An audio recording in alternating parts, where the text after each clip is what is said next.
د هر چا په کور کې داسې ماشومان شته د هغې دپاره تاسو راپاڅئ اواز ولې اوچت کوئ چې هغې ته انصاف میلو شي که چېرې انصاف میلو نه شو نو زموږ داسې ګلالۍ به لا تعداده ګلالۍ به مړه کېږي خو انصاف به نه میلاوي. شیطان الرجیم بسم الله الرحمن الرحیم. امید لرم ټول به روغ جوړ یې. قدرمندو د سیټ کې چېرته کوم پکچر ښکاري دا یو بیا د 3 کالو ګلالۍ سره ظلم شوی دی زیاتي شوی دی او مړه کړې ده په مرګي حالت یې بیا لښتي کې اچولې ده.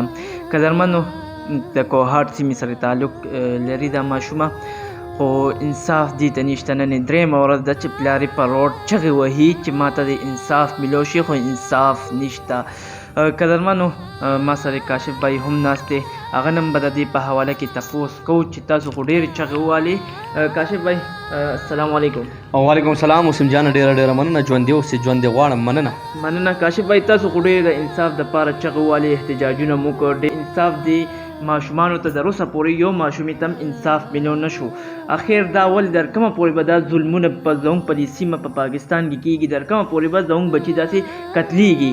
وسیم جان ځمکه سوځي چې په کوم مهور ولي زموږ په سیمه زموږ پاکستان ما یادوه پاکستان کې پنجاب راځي پاکستان کې لاهور راځي هغه سیټ د ډېر زر انصاف میلاویږي خو چې کله زما په پېښور راشي زما خیبر پښتونخوا باندې راشي نو بیا مونږ سوځو مونږ چغې وو چې انصاف دې ورکړي ماشومې له خو انصاف نشته. وسیمه مونږ همدا مال چغې وو مونږ همدا مال دردی مونږ همدا مال دغه ریکویسټ کوو دغه خلکو ته چې زمونږ بچي ته ولې انصاف نه ورکړې. تاسو وګورئ که نه وسیم جانه نن یو څو میاشتې مخکې په موټروې یو کیس شوی هغه کسان یې سریام 500 اعلان وکړو خو چې کله زما ماشومې سره زیاتي وشي کله زما ماشومې سره ریپ وشي نو بیا زما ماشومه هغې ته انصاف نه میلاویږي.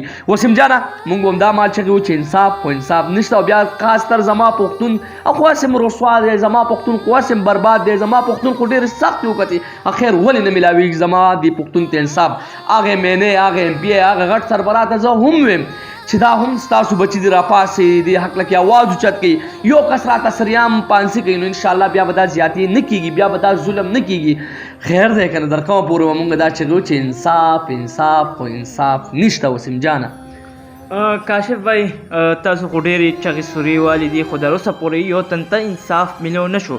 زمونږ په KPK او خاص کر پښتون بچي سره دا ظلمونه کېږي دا زیاتې کېږي ګردې ته ویستلی کېږي او بیا مړه کېږي او بیا په یو ځنګل کې پروت دي. نو اخر در کومه پورې به مونږ د انصاف چغې ووو نن بیا زمونږ څه پښتانه راپاسي دي او هغې به د دې خلاف چې دا چا دا ظلم کړی دی د دې خلاف د دې ماشومې په هکله به احتجاج کوي پېښور پریس کلب مخې ته 3 بجې. نو زه ټولو پښتنو ته دا ریکویسټ کوم چې راپاسئ ستاسو په کور کې داسې یو ماشومه د هر چا په کور کې داسې ماشومان شته د هغې دپاره تاسو راپاسئ اواز ولې اوچت کوئ چې هغې ته انصاف میلو شي. که چېرې انصاف میلو نه شو نو زموږ داسې ګلالۍ به لا تعداده ګلالۍ به مړه کېږي خو انصاف به نه میلاویږي. تاسو خو د مدینه ریاست دعوې کولې کم دی هغه مدینه ریاست کم دی هغه مدینه ریاست په دې مدینه ریاست کې به زموږ بچو سره داسې ظلمونه کېږي په دې مدینه ریاست کې به زموږ داسې بچي قتلیږي. اخر ولې کاشف بھائی وسیم جانه مدینه ریاست دا نه دی. وسیم جانه مدینه ریاست دا دی چې زما بچې به قتل کېږي مدینه ریاست دا دی چې زما بچي سره به ریپ کېږي مدینه ریاست دا دی چې زما بچې به رسوا کېږي. زه حکومت باندې ویاړ فخر کوم خو هغه حکومت چې څنګه بهر ملک ته داسې غلط کار نشي کولی. وسیمه ډایرکټ دې پانسي کوي ډایرکټ د لاس پکټ کوي.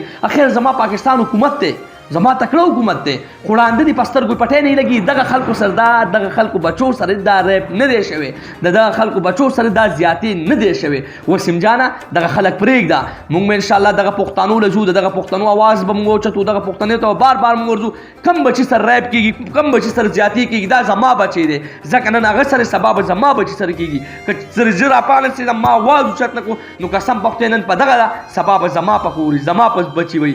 وسیم جانه ټولو ته ریکویسټ کوم ټولو ته زاري کوم پښتانه یوځې شو که یوځې نه شو غر کېږو راپاسي او د دې خلاف آواز اوچت کړي. مننه ژوندي اوسې وسیم جان. ډېره مننه ټایم راکولو.